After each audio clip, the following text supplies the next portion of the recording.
Mr. President, Republican Elise Stefanik has campaigned multiple times by calling Zohran Mamdani a jihadist. Do you think you're standing next to a jihadist right now in the Oval Office? No, I don't, but she's out there campaigning, and, you say things sometimes in a campaign. Isn't that sort of She's a very capable person.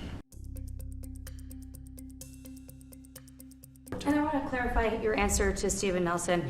He asked about your comment calling the president a fascist, and your answer was, both President Trump and I have been clear about our positions and our views. Are you affirming that you think President Trump is a fascist? I've spoken about... That's okay, you can just say yes. Okay. Okay. It's easier. It's easier than explaining it. I don't mind.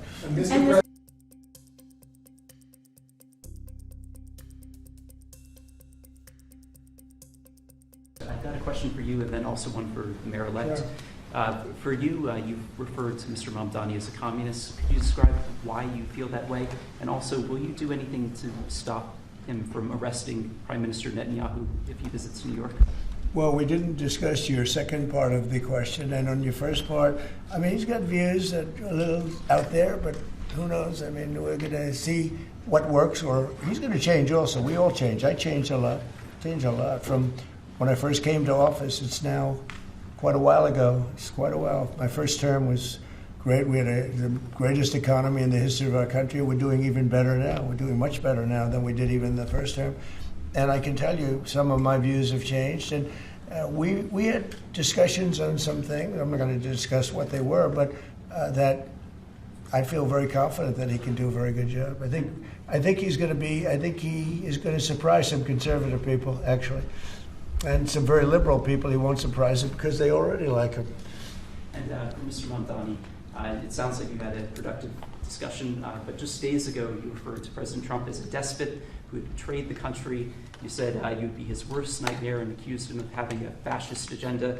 Are you planning to retract any of these remarks in order to improve your relationship? I think both President Trump and I, we are very clear about our positions and our views, and what I really appreciate about the president is that the meeting that we had focused not on places of disagreement, which there are many, and also focused on the shared purpose that we have in serving New Yorkers. And frankly, that is something that could transform the lives of the 8.5 million people who are currently struggling under a cost of living crisis, with 1 in 4 living in poverty. And the meeting came back again and again to what it could look like to lift those New Yorkers out of struggle and start to deliver them a city that they could do more than just struggle to afford it, but actually start to live in it. And I've been called much worse than a despot, so it's not that insulting. Maybe I think he'll change his mind after we get to working together. You've threatened to send federal troops to New York City. You both have differences when it comes to ICE agents in New York City. Mr. Mamdani, you've called ICE a rogue government entity. I wonder how you reconcile your differences on both of those issues. Well, I think we're going to work them out, and I think that if we have known murderers and known drug dealers and some very bad people, we want to get them out. And the mayor wants to have peace. We discussed this at great length, actually, maybe more than anything else. He wants to have a safe New York. Ultimately, a safe New York is going to be a great New York. If it's not safe, no matter how well we do with pricing and with anything else, we can talk about anything you want. If you don't have safe streets, it's not going to be a success. So we're going to work together. We're going to make sure that if there are horrible people there, we want to get them out. I think he wants to get them out maybe more than I do. So we'll work together. We discussed it at great length. We've just had a great meeting, a really good, very productive meeting. We have one thing in common. We want this city of ours that we love to do very well. And I wanted to congratulate the mayor. He really ran an incredible race against a lot of smart people, starting with the early primaries against some very tough people, very smart people. And he beat them easily, and I congratulated him. And we talked about some things in very strong common, like housing and getting housing built, and food and prices, and the price of oil is coming way down. Anything I do is going to be good for New York. If I can get prices down, it's good for New York. And we've got them down, way down from last year. We have, as you know, I've been saying to a lot of people, Walmart said that Thanksgiving this year is exactly 25% less than last year. So that's good for New York, good for everybody. But I just want to congratulate. I think you're going to have hopefully a really great mayor. The better he does, the happier I am, I will say. There's no difference in party. There's no difference in anything. And we're going to be helping him to make everybody's dream come true, having a strong and very safe New York. And congratulations, Mr. Mayor. Thank you, Mr. President. Thank you. I appreciate it. Please. I appreciated the meeting with the president, and as he said, it was a productive meeting focused on a place of shared admiration and love, which is New York City, and the need to deliver affordability to New Yorkers, the 8.5 million people who call our city their home, who are struggling to afford life in the most expensive city in the United States of America. We spoke about rent, we spoke about groceries, we spoke about utilities, we spoke about the different ways in which people are being pushed out, and I appreciated the time with the president, I appreciated the conversation. I look forward to working together to deliver that affordability for New Yorkers. Thank you very much. I would like to ask you a question about the Middle East regarding, you said that Hezbollah in Lebanon is not in a good position. And Lebanon now is the final unresolved after Gaza and Syria. Given your assessment, like, what do you say for the Lebanese today? It's the Independence Day in Lebanon. And what is your next move to push toward disarmament, the disarmament of Hezbollah? Well, we are pushing for total disarmament of Hamas and, frankly, everybody else.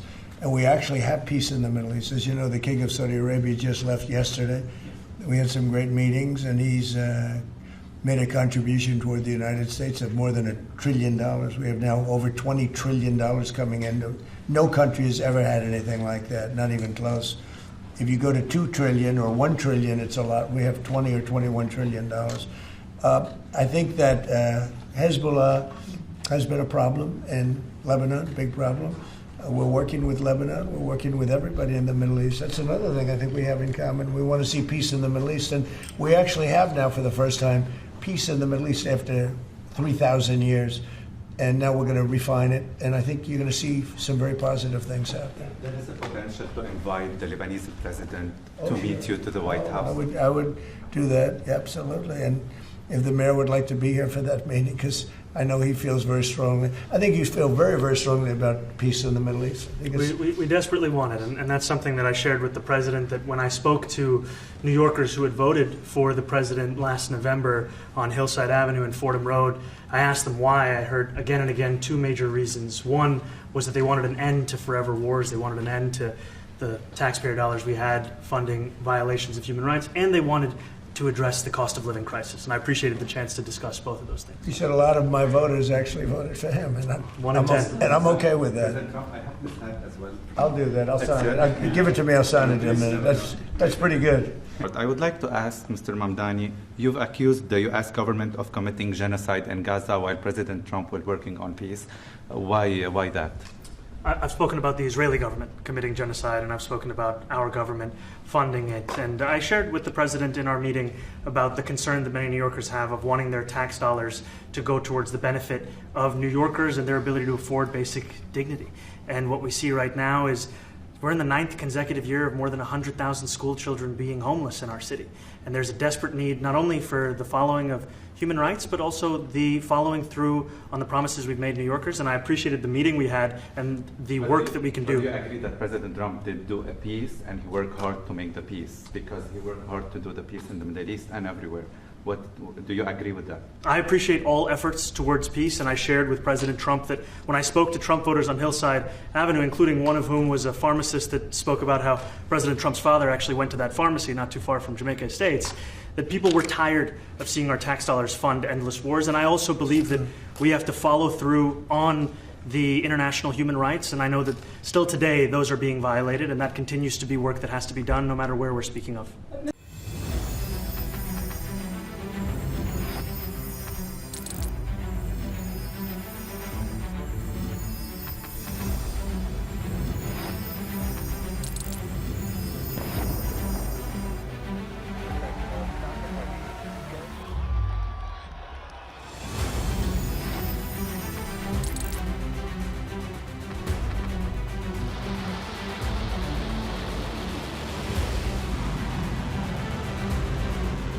Fighting so long and so hard that they don't know what the they're doing.